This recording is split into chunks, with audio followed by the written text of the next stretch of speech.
تھوڑا دیکھتے ہیں کہ حالات کے اوپر ہمارے دوستوں کا تجزیہ کیا ہے. شہزاد اقبال صاحب ہمارے ساتھ موجود ہیں, وسیم بادامی صاحب کراچی سے ہمارے ساتھ موجود ہیں. ذرا دو پولیٹیکل پارٹیز کی پالیٹکس بھی دیکھتے ہیں. پہلے اگر مسلم لیگ نون پھر یہ کہ پیپلز تحریک انصاف جو فیصلے کر رہی ہے اس کا کیا اثر ہو رہا ہے تحریک انصاف کی سیاست پر. لیکن شروع کرتا ہوں شہزاد شیخ رشید صاحب کے بیان سے. انہوں نے کہا کہ میری سیاسی جو وفاداری تبدیل کرنے کی کوشش ہو رہی ہے, عمران خان کے نام پہ کانٹا لگ گیا ہے, میں نہیں چھوڑ کے جاؤں گا. شیخ صاحب کا یہ کہنا ویسے اس تمام پریشر کے باوجود it's a big thing, let me honestly tell you. لیکن آپ کو کیا لگتا ہے کہ شیخ صاحب کے اس بیان کے بعد جو گرفتاریاں ہو رہی ہیں, کیا واقعی پریشر اتنا ہے تحریک انصاف پر ڈالا جا رہا کہ تحریک انصاف کے نام پہ اور عمران خان کے نام پہ کانٹا لگ جائے؟ عمران خان تو خود یہ بلیو کرتے ہیں کہ کانٹا لگانے کی کوشش ہے, اور کل بھی انہوں نے ایک انٹرویو میں کہا کہ مجھے سیاست سے آؤٹ کرنے کی کوشش ہے. تو ایک لمبے عرصے سے کہتے ہوئے آ رہے ہیں, اور میرے خیال سے اس میں کوئی ڈھکی چھپی بات نہیں ہے. جو حالات پیدا ہوئے ہیں اسٹیبلشمنٹ کے رانگ سائڈ پہ وہ ہیں, کیسز جس طریقے سے بنے ہیں, ان کے پارٹی کے لوگوں کو جس طریقے سے کبھی کسی کے اوپر مقدمہ درج کرنا, کبھی کسی کو اٹھا لینا, تو اس سے یہ ظاہر ہے کہ پریشر تو ہے ان پہ, اور ان کو یہ لگتا ہے کہ شاید معاملات ڈسکوالیفیکیشن پہ جائیں گے. اور نون لیگ اس پہ دباؤ بھی ڈال رہی ہے کہ لیول پلینگ فیلڈ ہونی چاہیے. یعنی اس کے دو طریقے ہیں, یا تو آئینی طور پہ نواز شریف اہل ہو جائے الیکشن لڑنے کے, یا پھر عمران خان کو بھی ڈسکوالیفائی کیا جائے, جو نون لیگ کے مطابق ایک لیول پلینگ فیلڈ ہوگی, اور تب معاملات آگے بڑھیں گے. تو میرے خیال سے عمران خان کا یہ کہنا غلط نہیں ہے. کل انہوں نے یہ بھی کہا کہ اسٹیبلشمنٹ کی ابھی تک جو ہے پوزیشن چینج نہیں ہوئی ہے. وہ بینیفٹ آف ڈاؤٹ بھی دے رہے ہیں انکمنگ جو نئے آرمی چیف ہیں ان کو, کہ ابھی وہ آئے ہیں, وقت کمی ہوا ہے, تو بینیفٹ آف ڈاؤٹ دے رہے ہیں, لیکن وہ کہہ رہے ہیں کہ پالیسی چینج نہیں ہوئی ہے. اچھا, انٹرسٹنگلی فواد چودھری صاحب نے کچھ عرصے پہلے کہا تھا کہ کچھ لوگ تو ہمارے ویسے ہی آتے ہیں کہ ہمیں پیسہ آفر کیے جا رہے ہیں, وہ اپنی ویلیو بڑھانے کے لیے یہ کہہ رہے ہوتے ہیں کہ ان نون نمبر سے کال آ رہی ہے. عمران خان تو اپنی ویلیو نہیں بڑھائیں گے نا. ہاں, لیکن وہ کہ ان کے لوگوں کے حوالے سے. تو شیخ رشید میرے خیال سے جس اب ایج کے حصے میں ہے, ان کو پتا ہے کہ ان کا سیاسی سروائیول پاکستان تحریک انصاف کے ساتھ ہی ہے, کسی اور جماعت میں جا کے تو وہ رہنا نہیں ہے سیاسی سروائیول. تو میرے خیال سے اس لیے وہ اس وقت فیصلہ کر چکے ہیں کہ اگر سیاست کرنی ہے تو کوئی نہ کوئی پولیٹیکل پارٹی ہو, چاہے اس کے لیے اسٹیبلشمنٹ کو ہی کیوں نہ ناراض کرنا پڑے. اور وہ یہ بھی کہتے ہیں کہ مجھ سے کوئی کیس کے بارے میں سوال وسیم بادامی صاحب کہتے ہیں کہ مجھ سے نہیں پوچھا جا رہا. آج بھی جو انہوں نے گفتگو کی, اور یہ زیادہ سیاسی تناظر میں کہ عمران خان مشکل میں ہے. آپ کو عمران خان کتنی مشکل میں نظر آ رہا ہے؟ بسم اللہ الرحمن الرحیم. ایک تو اٹ ریمائنڈز می, آپ کو یاد ہے نون لیگ کے دور میں جب گرفتاریاں ہوتی تھیں تو یہ مفتاح صاحب وغیرہ سب بتا رہے ہوتے تھے کہ 90 دن اندر ہیں, ہم بیٹھے رہتے ہیں, ابھی تو ریفرنس کی اسٹیج پہ بھی نہیں پہنچا کیس, اور ہم بیٹھے رہتے ہیں کہ بھائی آؤ کیس کے متعلق بات کر لو, بات نہیں کرتے. میں آپ کو ایک بڑا دلچسپ واقعہ سناؤں گا اس پر. ایک دفعہ عدالت میں مفتاح اسماعیل نے کہا تھا کہ جو تفتیشی ہے میرا, جو انویسٹیگیشن آفیسر ہے, اس کو پابند کریں کہ روز آ کے میرے سے 2 گھنٹے تفتیش کیا کرے, میں سے بات تو کرے, آ کے کہتے ہیں میں پوچھتے بھی نہیں. عدالت میں کہا تھا انہوں نے. ویسے is a funny guy. Anyways I thought I add to you what you sad.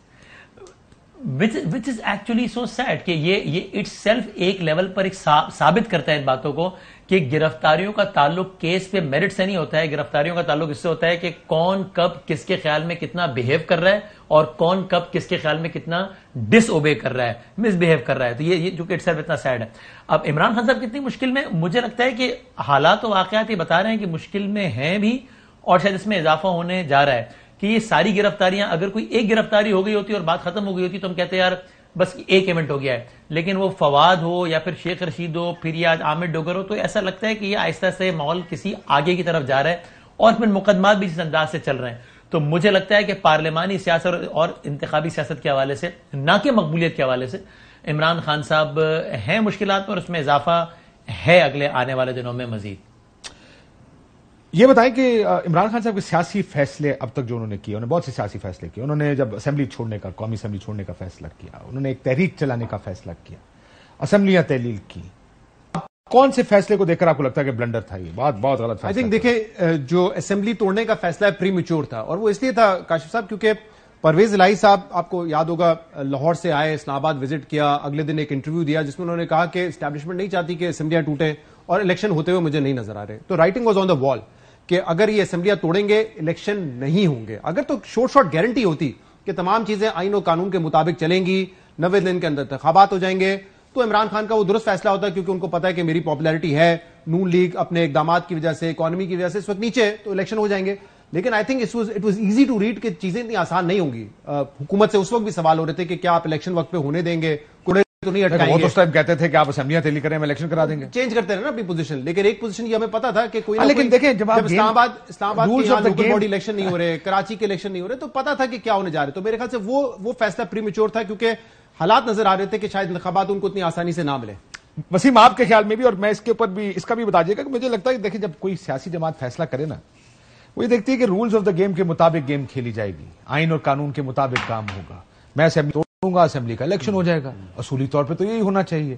اب آپ کو یہ تو ڈر تو ہوتا ہے کہ یہ ایسے نہیں ہوگا, لیکن دوسرا آپ یہ تھوڑی سوچتے ہیں کہ کوئی آئین کو اٹھا کے کسی ڈسٹ بن میں ڈال دے گا, ہم نہیں کراتے الیکشن. ہاں جی سر, وہ آئین تو کہتا ہم نے نہیں کرانی.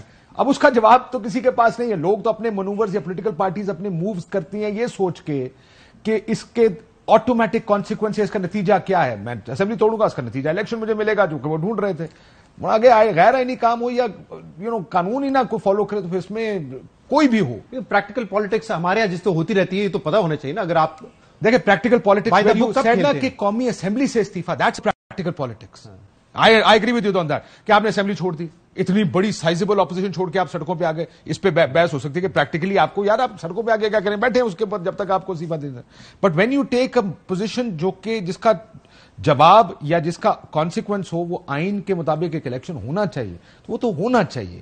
ابھی یہ تو پاکستان جیسا ملک ہے جس میں آئین اپنی حسب منشا اور حسب ذائقہ استعمال ہوتا ہے یا امپلیمنٹ ہوتا ہے, ہونا نہیں چاہیے ایسے. I understand what you saying, practicality realities ہوتی ہے جو آپ کو پتا ہے کہ اس وقت ہو رہا ہے, ان ماحول میں کیسے ہو. دیکھیں عمران خان صاحب, اگر آپ پوچھیں تحریک انصاف کے کسی بھی رہنما سے, وہ کہتے ہیں کہ یہ اس لیے کیا گیا کیونکہ ان کا ایک پلان تھا, حکومت کا ایک پلان تھا کہ عمران خان کو ڈسکوالیفائی کرنا ہے. تو ہم نے اس پلان کو جو ہے اسکٹل کرنے کے لیے اسکٹل کرنے کے لیے, نلیفائی کرنے کے لیے ہم نے یہ موو کیا. لیکن وہ ڈسکوالیفیکیشن کی تلوار اسمبلی ڈیزالو کرنے کے بعد بھی لٹک رہی ہے, وہ ختم نہیں ہوگی اس سے. وسیم بدامی صاحب, گراؤنڈ ریالٹی کی بنیاد پہ انہوں نے فیصلے نہیں کیے. آپ کو کون سا فیصلہ دیکھ کر لگتا ہے یار یہ میرے خیال میں ٹھیک فیصلہ نہیں تھا؟ اچھا, مجھے لگتا ہے کہ اسمبلیوں کے فیصلے کے حوالے سے بہت سارے دوستوں کی رائے کے برعکس مجھے یہ لگتا ہے کہ یہ وہ واحد فیصلہ تھا کہ جس نے عمران خان صاحب کی جو اپوزیشن پارٹی سے ان کو سب سے زیادہ حیران بھی کیا اور پریشان بھی کیا, میری اپنی رائے میں. اور مجھے آج بھی یہ لگتا ہے کہ اگرچہ گورنمنٹ کی بالکل خواہش اور ارادہ نہیں ہے کہ الیکشن کروائیں 90 دن میں, لیکن مجھے سمجھ میں واقعی نہیں آ رہا کہ یہ اس کو کیسے اوائڈ کر پائیں گے, اس لیے کہ اتنا واضح اور صاف لکھا ہے. تو پھر مجھے ایسا لگتا ہے کہ عدالتوں کی موجودگی میں یہ کروانا پڑ ہی جائے گا تھوڑا بہت آگے پیچھے. اس کو نہیں وہ 6 مہینے 8 مہینے سال تک لے جا سکیں گے, مجھے ایسا لگتا ہے. مجھے لگتا ہے بلنڈر کہ جب تحریک انصاف نے جو نیشنل اسمبلی جو چھوڑی, وہ فیصلہ مجھے نہیں آیا سمجھ میں. مجھے لگتا ہے اگر وہاں بیٹھ کر وہ زیادہ ایوان اور میدان دونوں میں موجودگی اگر ہوتی تو وہاں بیٹھ کر وہ اپنا زیادہ پریشر کریٹ کر سکتے تھے. اور ایسا بھی مجھے لگتا ہے کہ شاید یہ تحریک انصاف کو بھی کہیں نہ کہیں اس کا احساس ہوا, اسی لیے پھر جو ہے وہ ہم نے دیکھا کہ ایک وہ ٹائم تھا جب وہ استعفے قبول کرنے پر اصرار کرتے رہے, اور پھر ایک وہ ٹائم آیا کہ جب وہ استعفے نہ قبول کرنے پر اصرار کرتے رہے. پھر ایک وہ ٹائم ہے جب انہوں نے کہا اچھا بھائی منظور کرنے تو سارے کرو. انہوں نے جب سارے کر لیے تو انہوں نے کہا نہیں اب سارے نہیں کرو, 43 نہیں کرو, اس میں سے واپس لے لو. تو مجھے لگتا ہے تحریک انصاف کو یہ بات کا احساس ہوا کہ یہ موو اس وقت ایک بڑا جوا تھا جو انہوں نے کھیل لیا, جو کہ اس طرح کام نہیں کر سکا. اب یہ بتائیں کہ واپس جا کے وسیم بدامی کیا اچیو کریں گے 45 لوگ قومی اسمبلی میں؟ اس کے پیچھے تو مجھے لگتا ہے کہ وہی بات ہے کہ یہ ان کو یہ سوچتے ہیں کہ صدر صاحب کسی مرحلے پر پرائم منسٹر کو کہہ دیں کہ اعتماد کا ووٹ لو. اب وہ پنجاب اسمبلی والے ایپیسوڈ کے بعد جو پارلیمانی لیڈر ہے پارٹی پابند ہے کہ اس کے فیصلوں پر عمل کرے, تو یہی نہ ہو جائے کہ ٹیکنیکلی پنجاب اسمبلی کا پارلیمانی لیڈر پی ٹی آئی کا راجہ ریاض ہو جائے, جو کہ جو ہے وہ ہدایات ہی نہ دے شہباز شریف کے خلاف ووٹ دینے کی, تو جو ہے وہ پنجاب اسمبلی میں پارلیمانی لیڈر پی ٹی آئی کا کوئی بندہ ہو. تو وہ اتنے بندے اسمبلی میں بھیجنا چاہتے ہیں جو راجہ ریاض والی پی ٹی آئی کو آؤٹ نمبر کر دے تاکہ وہ حقیقی پی ٹی آئی ہونے کا کلیم کر سکے. اب مجھے یہ لگتا ہے اگرچہ ظاہر ہے شہباز شریف صاحب 172 نہیں بھی لے پاتے تو رن آف میں تو وہی جیت جائیں گے, لیکن تحریک انصاف کو لگتا ہے کہ اگر جب وہ 172 نہیں لے پائیں گے تو پھر ان کی اتھارٹی اتنی ایروڈ ہو جائے گی کہ پھر وہ کئی حوالوں سے اور پریشرائز کر سکیں گے گورنمنٹ کو گرانے کے لیے. لیکن منطق مجھے اس کی یہی سمجھ میں آتی ہے استعفے واپس لینے کی. ٹھیک.